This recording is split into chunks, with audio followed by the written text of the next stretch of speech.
तो आज हम लोग पार्ट 4 करने वाले हैं। इससे पहले पार्ट 3 है जो हम लोग कुछ कर चुके थे, बात कर चुके थे। आज अगर 25 ऑब्जेक्टिव जो सोल्व कर दिया वो हम जानेंगे कि उसका बोर्ड एग्जाम की तैयारी पूरा हो जाए। क्योंकि बाबू अब ना नुकुर करने की समय खत्म हो गया। अब जो पढ़ा अब है जो रिवाइज करने का। तो अपने आप को जांचो कि कितना हुआ है। टेस्ट के रूप में है, टोटल 95 क्वेश्चन है, जिसमें हम लोग पार्ट 1, पार्ट 2, पार्ट 3 करके बना दे हैं। आज है जो पार्ट 4 है, ठीक है। 25-25 क्वेश्चन करके ला रहे हैं ताकि जो है एक्यूरेसी है जो ठीक हो जाए, ज़्यादा लेंदी ना हो। तो चलो आज हम बात करते हैं 71 नंबर क्वेश्चन से, ठीक है। कहता है कि किस विशिष्ट अनुवांशिक पदार्थ के अंदर प्रोटीन के संश्लेषण की सूचनाएं कूटबद्ध होती है। तो किसके अंदर होती है बाबू? तो बिना हम टाइम गवाए डायरेक्ट मुद्दा पर आते हैं, डीएनए के अंदर। किसके अंदर? डीएनए के अंदर। तो बाबू आप लोग जांचते जाइएगा कि कितना हम लोगों को सही हुआ है, ठीक है। अपना जांचते जाइएगा। कहता है बेकरी वाले खमीर और अमीबा के किस विधि द्वारा अलैंगिक जनन होता है। तो इस सब जानता है कि अमीबा में जो होता है बाबू कौन सा विधि होता है। तो अमीबा में है जो दोनों विधि होती है। कौन दोनों विधि? अब हिंट दे दिए, बताओ। तो द्विखंडन भी हो सकता है, अमीबा बहुखंडन भी होता है, ठीक है। लेकिन यहाँ तो दो विधि है, तो हम लोग ज्यादातर द्विखंडन मारेंगे, यानी ए इज राइट आंसर मारेंगे। ऐसे दोनों होगा अगर कहीं रहा तो। अगला क्वेश्चन है बाबू, क्वेश्चन नंबर 73।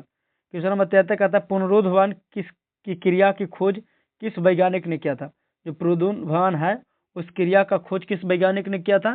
तो वो किए थे ट्रेवले ने। किसने किए थे बाबू? ट्रेवले ने। अगला क्वेश्चन है 74 नंबर की किसी संरचना द्वारा भ्रूण को माँ के रुधिर से पोषण मिलता है। मतलब किस विधि द्वारा माँ से जो बेटा को है जो पोषण मिलता है, मतलब भोजन मिलता है, तो वो मिलता है अपरा के द्वारा बाबू। अपरा किसको कहते हैं? नाभि। देखा है नाभि? जब बच्चा जन्म लेता है तो उसमें देखना कि माँ में लगी रहती है नाभि। कुछ लगी रहती है, माँ में नाभि लगी रहती है। उसको काट के फिर डॉक्टर क्या करता है? हटाता है। उसी के द्वारा बच्चा है जो भोजन करता है। आगे कहते हैं कि एक पौधे जिसके जड़ द्वारा कायिक प्रवर्धन होता है। यानी बताओ कि कौन सा पौधा है जिसको जड़ द्वारा कायिक प्रवर्धन होता है, यानी जड़ के द्वारा उस जन्म लेता। तो किसका कौन है बाबू? तो सौगान है। कौन?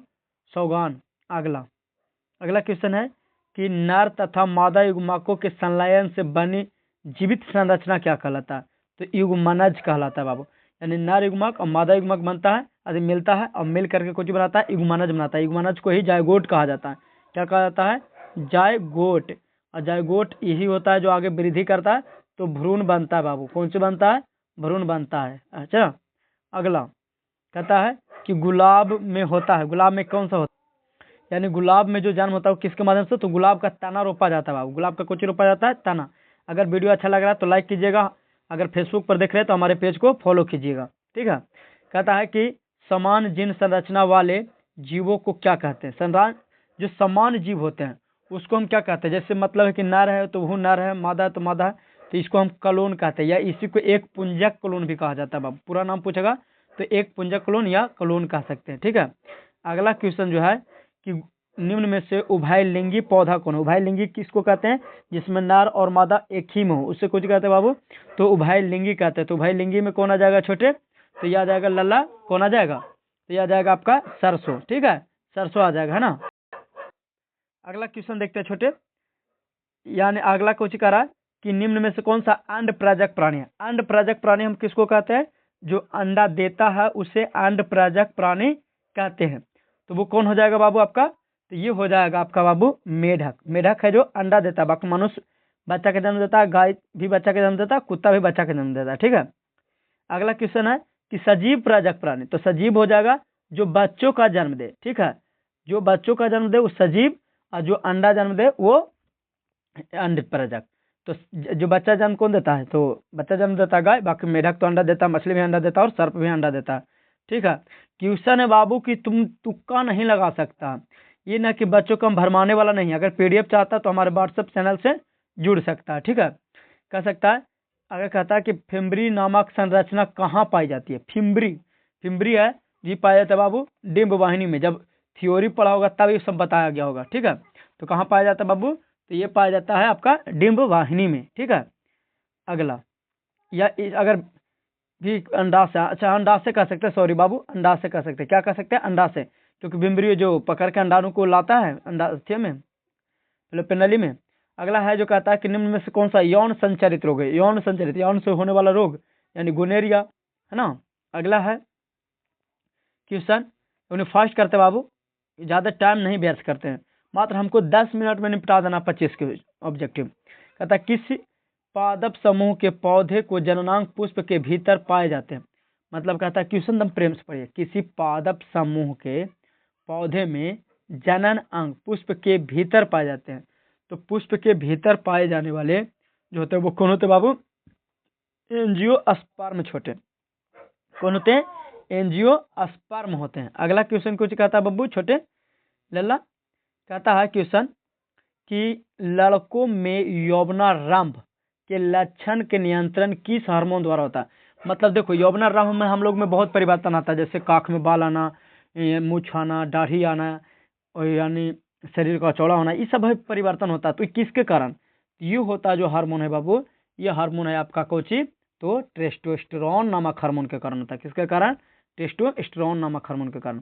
अगला है अंडाशय वर्तिकाग्र पुष्प के किस जनन अंग का भाग है? तो ये है बाबू स्त्री केसर, ये सब जानता है। किसका है? स्त्री केसर, है ना। अगला कहता है स्पाइरोगाइरा में प्रजनन किस विधि द्वारा होता है? जो स्पाइरोगाइरा जो जीव है उसमें प्रजनन किस विधि द्वारा होता है? तो खंडन विधि द्वारा। किसमें द्वारा बाबू? खंडन विधि द्वारा। हम लोग टारगेट रखते हैं बाबू 10 मिनट में 25 ऑब्जेक्टिव पढ़ना बाबू, हमको टाइम पास करने से मतलब नहीं बाबू, ठीक है। हम लोग को 10 मिनट में 25 ऑब्जेक्टिव। कहता कौन सा प्रक्रम आश्वस्त करता है कि पृथ्वी पर के पौधे और जंतु की प्रजातियां लुप्त नहीं होगी? मतलब हम लोगों को कहता कि कौन सा ऐसा प्रक्रम है जो कहता कि नहीं आती कभी जंतु की प्रजातियां पौधे की प्रजातियां नहीं होगा खत्म। तो ये तो बाबू कौन जन्मे ना बाबू, अगर जनन न करेगा, क्योंकि हम मरण तो करेगा नहीं, मरण से तो खत्म होगा। जनोत्सव, जन्म उत्सव किसको कहते हैं? यानी जिसको हम लोग बर्थडे मनाते हैं। आजकल देख रहा है कितना बर्थडे मना रहा है, जो है बड़े बड़े लोग भी अब मनाने लगे हैं, बड़ा हो गया है, चलो उन्हें भोकाली मचाने के लिए बर्थडे मनाते हैं। तो जनोत्सव यानी बर्थडे मनाने से कहा प्रजाति खत्म नहीं होगा, होगा मरण होगा। अच्छा, यानी जनन की क्रिया करने से बाबू हम लोग को पृथ्वी यानी अस्तित्व बचा रहेगा।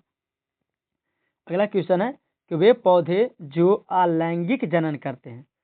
अच्छा, वो बताओ कि वो पौधा जो कुछ करता है अलैंगिक जनन करता, मतलब कि लैंगिक जनन नहीं करता, मतलब निषेचन नहीं करता, तो वो है गन्ना। गन्ना कभी निषेचन की क्रिया नहीं करता, ये होती है बाबू मुकुलन द्वारा जनन, अच्छे यानी कायिक प्रवर्धन होता है उसमें।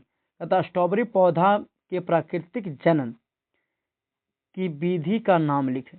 मतलब है कि कह रहा है कि स्ट्रॉबेरी जो पौधा होता है उसका प्राकृतिक विधि क्या है, तो बताओ क्या है? तो ये हो जाएगा आपका दाब लगाना।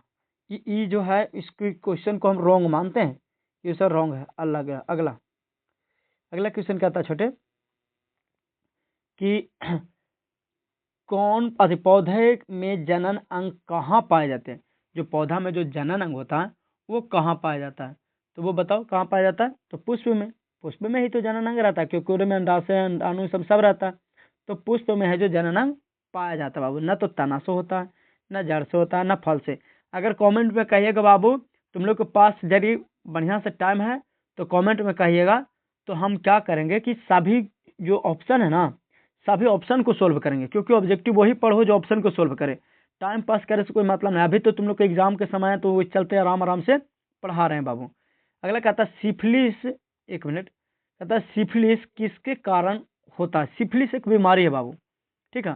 तो सिफिलिस है किसके द्वारा होता है? यानी जीवाणु, यानी जीवाणु मतलब कुछ बैक्टीरिया, विषाणु, प्रोटोजोआ यानी विषाणु मतलब वायरस, प्रोटोजोआ एक होता है या इनमें से सभी। तो किनके द्वारा होता है छोटे बताओ? तो ये होता है बाबू आपका जीवाणु द्वारा। किनके द्वारा? जीवाणु द्वारा।